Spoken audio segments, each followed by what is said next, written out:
Hello everyone, and welcome to the first official filming of the Newsroom. I'm your host, Madrid, and buckle in, because today is a wild ride. So, you know what's up? Not Qatar's bank account, because they spent $220 billion building and renovating for the World Cup. That is more than 10 times, plus $70 more billion, more than anyone's ever spent on the World Cup. Japan spent $15 billion. That used to be the max until Qatar. That is just crazy. That is almost as much as Elon Musk's bank account. They have the resources, but it's just an insane amount of money. They built a whole entire city, a 15 square mile city, which is bigger than 5 countries, whole entire countries, in 10 years. I think they spent $45 billion, according to my trusty Google Doc. They also built a whole entire new metro system and shipping port, and they updated their airport, and they built 8 whole entire stadiums. Most of them are pretty cool, but it's insane how much they built. And even one of them, Stadium 974, which is built of 974 shipping containers, is going to be completely dismantled. It's going to be completely taken apart. After all the work they spent on it, they're going to take it apart. But the good one they're using is the Education City Stadium. They are going to let it's surrounded by universities, and they're going to let all the universities come to play on the field after the World Cup, and that is really great. All the other ones are actually really cool, they're all crazy, and it's just an insane amount of money they spent on it. And if you want to know, the city is called Lusail City. Lusail City. 15 square miles in 10 years. It's mind-boggling. Okay, on to our next. So, according to CNN, the Russian attacks on Ukraine are becoming much more powerful. They are surging, as it says, according to CNN. Power is being knocked out along the capital, Kiev. But the thing is, the president of Ukraine still remains hopeful, and he says, quote, "We cannot let Putin steal our Christmas." We all know what Putin was for Halloween. Yeah, hopefully the president doesn't leave Ukraine under the Christmas tree, or I'll be gone by morning. Okay, enough with Grinch jokes, but seriously, they are not going to let any more mass events happen over Christmas. They are trying to keep things low. As I say, our hope goes out to everyone in Ukraine. We really want this war to end, but I'm actually very happy that Ukraine is still remaining hopeful despite how much they've been through. And it's crazy how they remain happy and remain still hopeful for Christmas, even though they spent months fighting against a massive nation that only bloodthirsty, that just wants to kill them and take their land. I'm very, very surprised and very, very impressed by Ukraine. And on to our next. Also, according to CNN, the Turkish president has recently launched an airstrike on an ethnic group, the Kurdish militants in Syria. It was in retaliation for a bombing of Istanbul carried out by the Kurdish separatists. And it seems, this is all according to CNN, some of the words are, so I'm not trying to plagiarize here, just reading off my Google Doc. It seems as if his planned invasion is imminent. We don't want another war to start. This keeps happening. World War III, don't want that. So we hope everything remains fine. We hope that everything just calms down, but doesn't seem like it, because airstrikes are serious.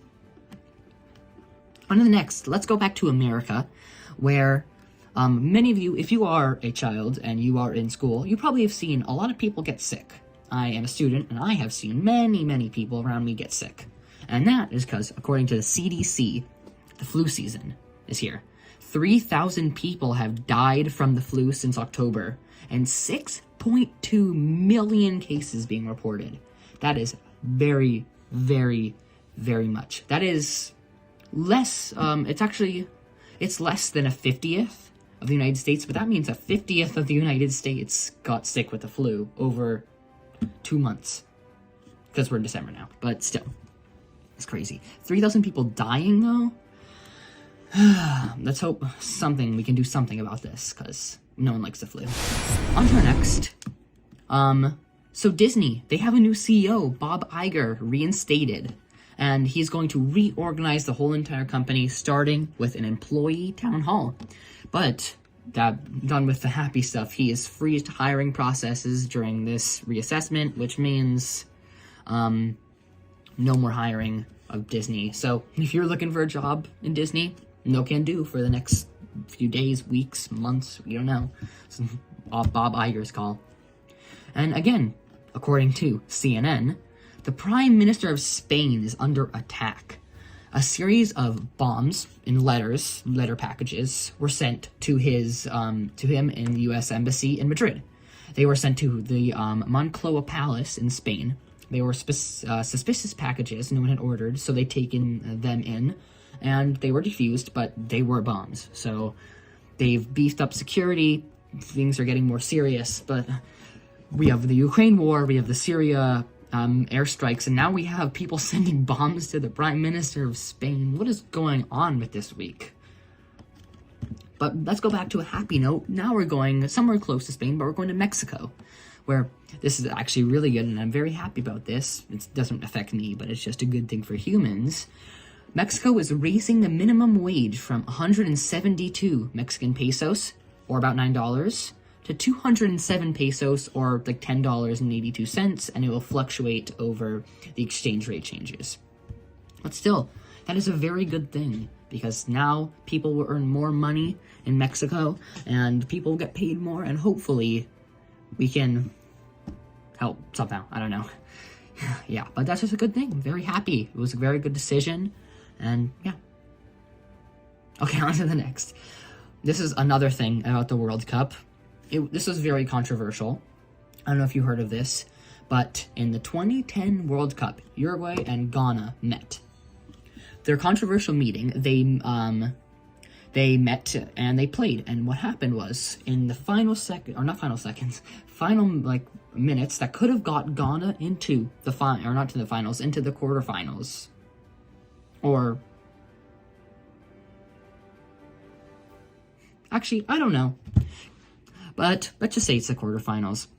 Anyways, when Ghana decided to, when they were going to kick the ball into the goal, Luis Suarez of Uruguay stopped it with his hand. And he is not a goalie. So he got a red card and was kicked off the field.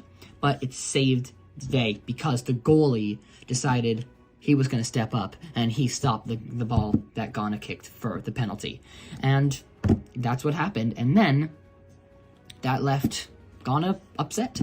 Uruguay, I think they moved on, Ghana didn't, and they were itching for revenge, and they came back and played on Friday morning, depends on where you are. For people in America, could have been afternoon, I don't know. But Ghana didn't get the revenge because Uruguay won. Maybe next World Cup, Ghana will come back and give Uruguay what they deserve. Well, what they think they deserve. But still, Luis Suarez, good or bad play? You tell us in the comments. Was that a good play to block it with his hand and get a red card, or a bad play but let him score? Tell me. Alright, this is our final segment.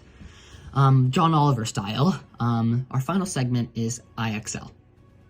I use IXL. Kids use IXL. IXL literally stands for I excel. I go ahead. I do better. It's the worst website in the world. I'm just saying it right now. It's the worst website in the world. I have spent hours and hours stressing over IXL. The system is broken with IXL. Teachers tell you to get to a 100.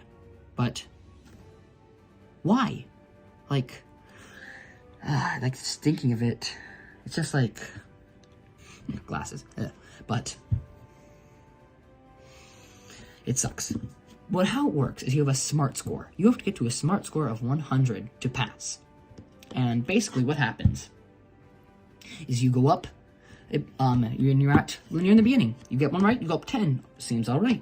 Then you go up again, you go up 15, you go up again, and you get to 40, and then pretty soon you're at 70, and then you're at 80, and then you're at 88, and you're doing well.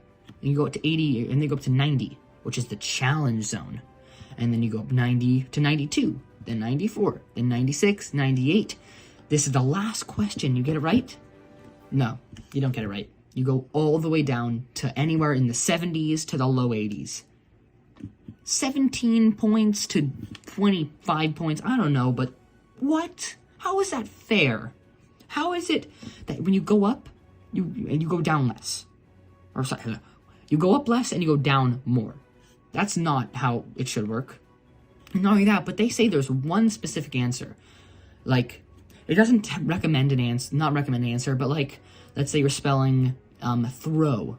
You're saying the past tense of throw, and you spelled it T-R-E-W, and you forgot the H. They would have said, you're wrong, just because you misspelled it. But they didn't recommend it, they don't help. They just say you're wrong. And also, how sometimes it works is you could be in the middle of typing it and try to typing something and try to press space or backspace, and you press enter, and you'll get it wrong. That's not as much as big of a problem as how dumb it makes you feel when you just keep getting these ones wrong because it's not helping. It gives you the worst possible questions that don't help. I don't get it. Like, I was doing a 2-column proof for geometry, and there was a completely correct way I was doing it. My teacher said it was completely correct. Everything about it was completely correct. But IXL said it was wrong because they have one specific way you can do it, even though there's a lot. If you know what a 2-column proof is, you know what I'm talking about. But there's many ways to prove something that I was trying to prove. But I said there was one way. It's like those ink splotch tests to see or to make sure or to have people see what or tell people what they. Oh my god, what is happening? So hold up an ink splotch and they tell you what they see. But it's like they say lion, you say nope, the answer is tiger. Even though an ink splotch is you're supposed to like just tell what you see, and there could be many possibilities, but they say there's one answer, which is not true. And it makes people feel dumb. Makes people feel not good about themselves. Doesn't help.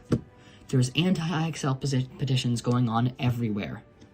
Literally everywhere. People don't like it. I have asked every kid in my whole entire school, they all don't like it. Some of them say it helps, sometimes, but it depends on which one you're doing. But that shouldn't be the case for something trying to help you prepare if only specific ones are good and some are bad because they're just impossible. How is that fair?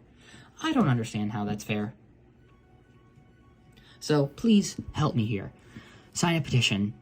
If you're a parent, talk to your kids about it and ask them. And if you can, report it to the school. Do something. Like I said, sign a petition. Just get rid of IXL. It's not helping. It doesn't help. It's stupid. And they just don't want to help kids. It could be a money scheme or just because they have the wrong idea about how we learn. So, help me here. And it's the newsroom for today.